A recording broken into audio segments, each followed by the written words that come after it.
Hai sahabat gamer sekalian. Kali ini saya akan memberikan ulasan mengenai gamepad atau bisa disebut controller atau mungkin bisa disebut dengan stick. Oke, saya sebut saja ini dengan gamepad. Ini adalah gamepad Gameser T4 Pro.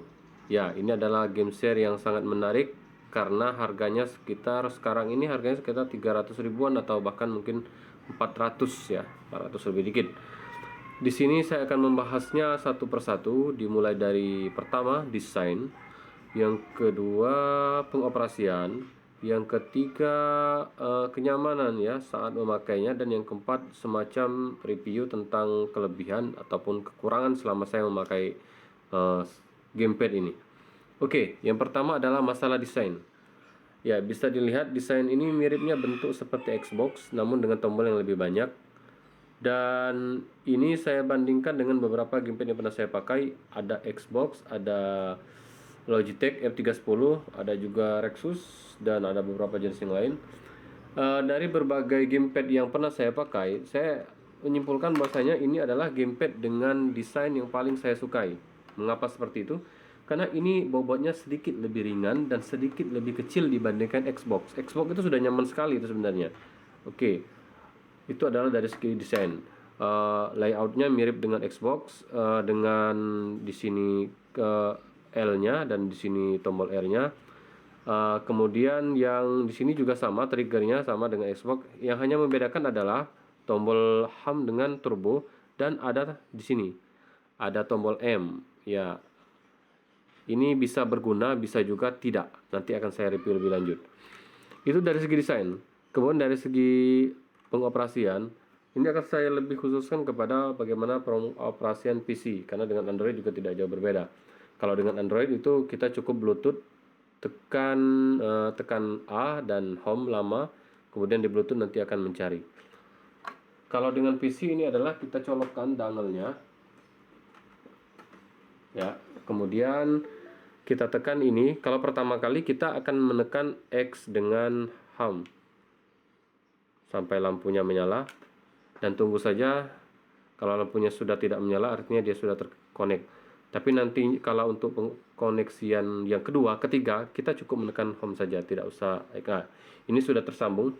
Sekarang kita tes dengan ini ya, PES 2021. Oke. Ya, ini adalah gamepad yang menarik ya.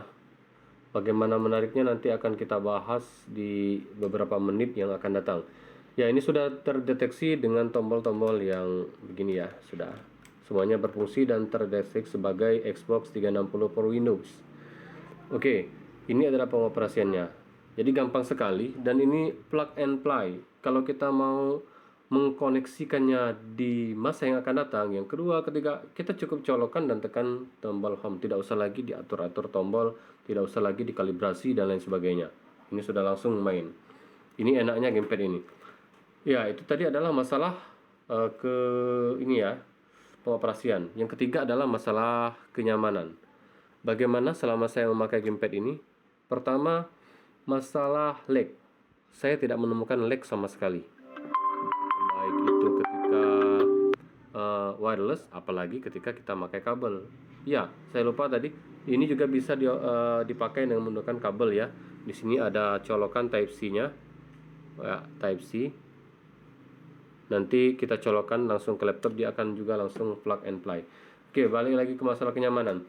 Tombol ini sebenarnya sangat nyaman sekali. Bahkan saya mengatakan untuk tombol analog ini masih lebih nyaman dibandingkan Xbox. Itu menurut saya ya. Mungkin kalian ada pendapat yang berbeda, bisa tuliskan di kolom komentar. Ya, lebih nyaman. Kemudian untuk yang lain lebih kurang sama. Dan satu hal lagi yang membuat ini lebih nyaman bagi saya adalah di genggaman. Untuk tangan kecil, lagi-lagi saya ulangi, tangan kecil seperti saya ini genggamannya sangat pas sekali. Jadi kalau saya bandingkan dari beberapa gamepad yang saya pakai, dalam 2 minggu pemakaian ini saya mengatakan ini adalah gamepad yang paling nyaman. Gripnya enak, dan ada satu hal lagi yang membedakan dengan Xbox, yaitu adalah di sini tombol triggernya, atau bisa dikatakan R2 L2. Ini tombolnya sedikit lebih ini ya, lebih surut dibandingkan dengan Xbox. Kalau Xbox itu dia lebih dalam lagi, ini lebih surut. Tapi tidak ada pengaruh ketika kita mau flashing ketika main PES atau mungkin mau menginjak pedal gas ketika main balap, ini bisa beroperasi seperti halnya Xbox. Hanya saja kalau kalian terbiasa memakai Xbox dan kemudian memakai ini, perlu sedikit adaptasi karena ini tidak terlalu dalam dibandingkan dengan Xbox. Oke, kemudian itu sudah masalah kenyamanan ya. Dan yang ketiga adalah yang keempat ya maksud saya adalah masalah review dari saya. Ya, dari tadi saya sudah mengatakan kelebihan-kelebihannya, diantaranya adalah koneksinya mudah, enak, gripnya enak, tombol-tombolnya juga enak. Apa kekurangannya? Ada satu hal yang sangat mengganggu saya, ini tombol M, M2, M1, M2, M3, dan M4. Ini sebenarnya tombol yang mungkin sangat berguna bagi beberapa orang, tapi tidak bagi saya. Karena ketika bermain, khususnya ketika main PES, tombol ini tidak saya gunakan. Walaupun mungkin bisa saja saya biasakan, tapi saya tidak mau membiasakannya karena kalau saya biasakan memakai tombol ini, ketika nanti saya harus memakai gamepad lain punya teman tukeran, nah itu akan menyulitkan bagi saya.